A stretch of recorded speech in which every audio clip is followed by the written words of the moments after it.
Baik. Pertama, jangan belajar sifat 20. Karena sifat 20 itu bukan tauhid para nabi dan para rasul. Itu tauhidnya ilmu kalam. Ustadz, ada orang berkata tauhid sifat 20 itu tidak benar. Yang sebenarnya adalah tauhid rububiyah dan uluhiyah. Bagaimana tanggapan Ustadz?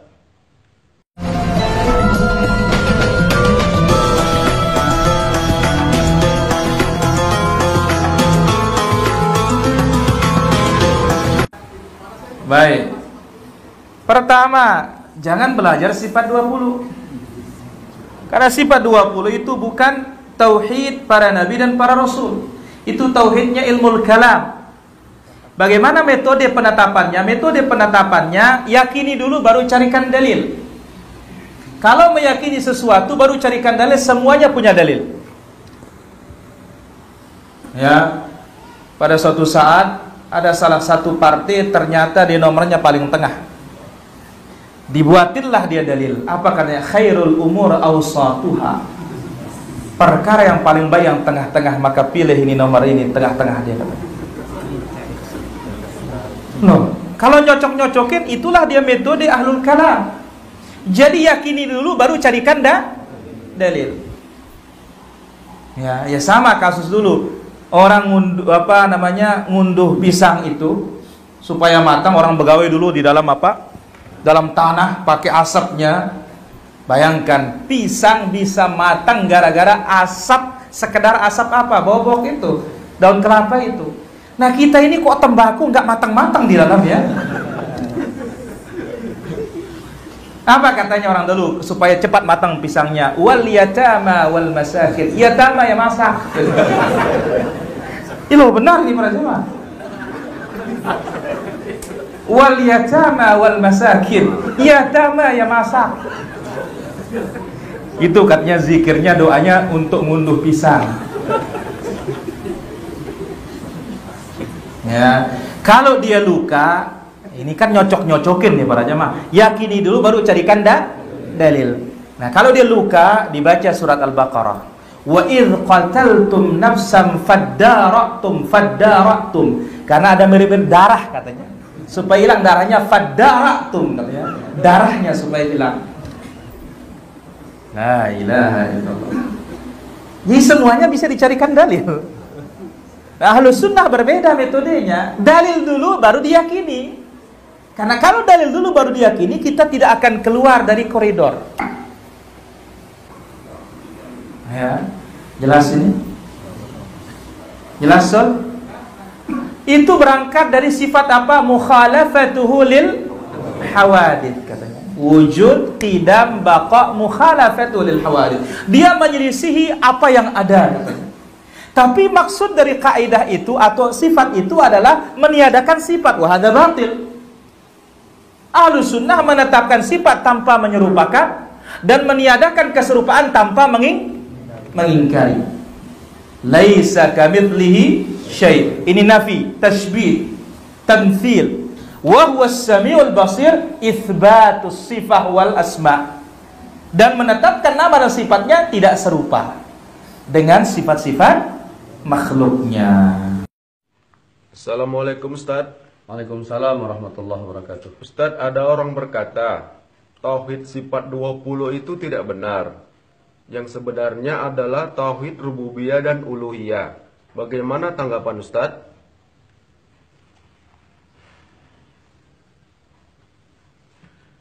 Nah,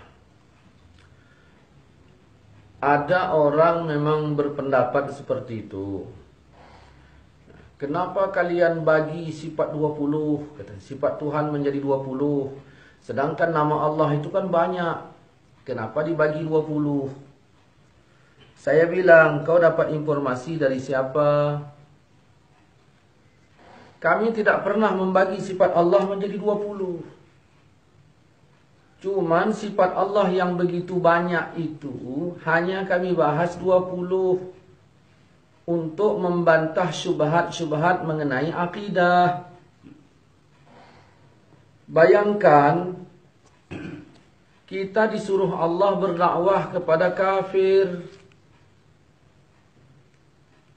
mengenai tentang Allah.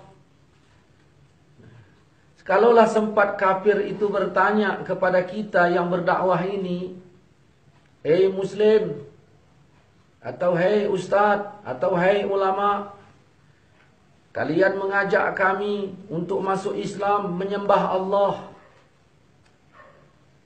Lalu dia bertanya, apakah Allah itu ada? Kita jawab apa? Jawab ada. Bahasa Arabnya wujud. Itulah sifat yang pertama dari sifat 20. Kemudian kafir nanya lagi, "Wahai ulama, kalaulah memang Allah itu ada, adanya sejak kapan?" Kita harus jawab, Allah itu tidak dimulai dari tidak ada. Adanya Allah dahulu, bukan belakangan. Nah, bahasa Arabnya apa? Allah itu qidam.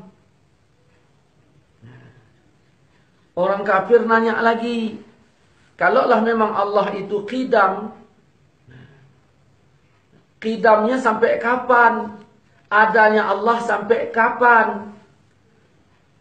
Maka dijawab lewat tauhid sifat 20, sifat yang ketiga, Allah itu kekal. Bahasa Arabnya baqa. 3. Wujud, qidam, baqa. Kemudian orang kafir nanya lagi, kalaulah Allah itu ada, sedia dan baqa, bentuknya seperti apa? Maka majulah sifat yang keempat, Allah mukhalafatuhu lil hawadis. Allah tidak serupa dengan bentuk apapun.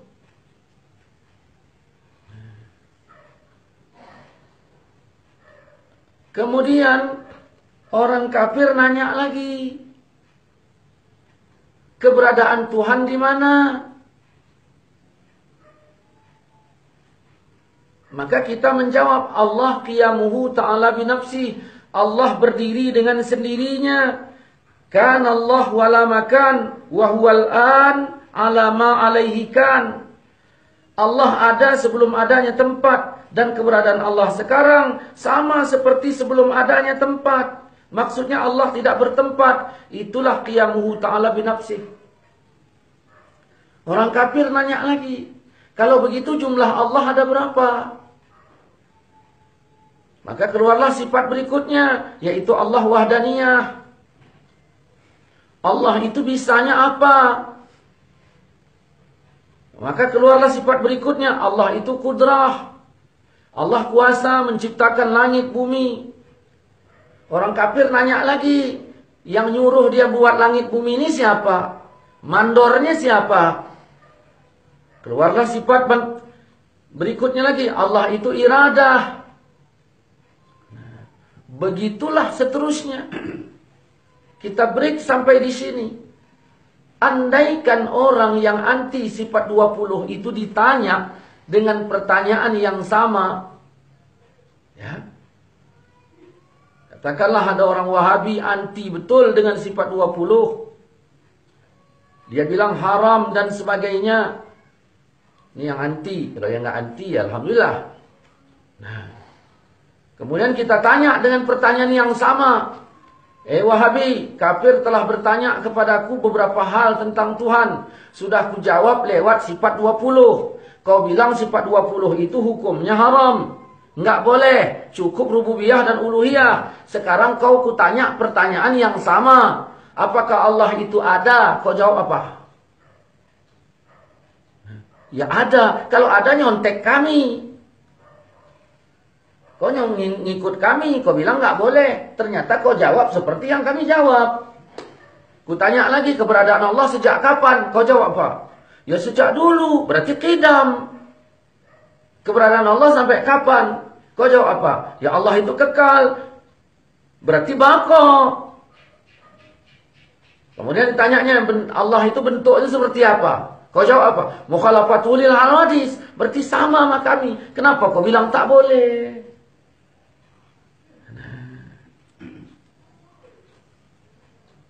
Jadi inilah ini bedanya. Sedangkan tauhid menurut mereka tauhid rububiyah dan uluhiyah. Apa itu rububiyah? Rububiyah itu meyakini yang menjadikan alam ini adalah Allah. Itu disebut rububiyah. Asal yakin yang menjadikan alam ini Allah disebut tauhid rububiyah.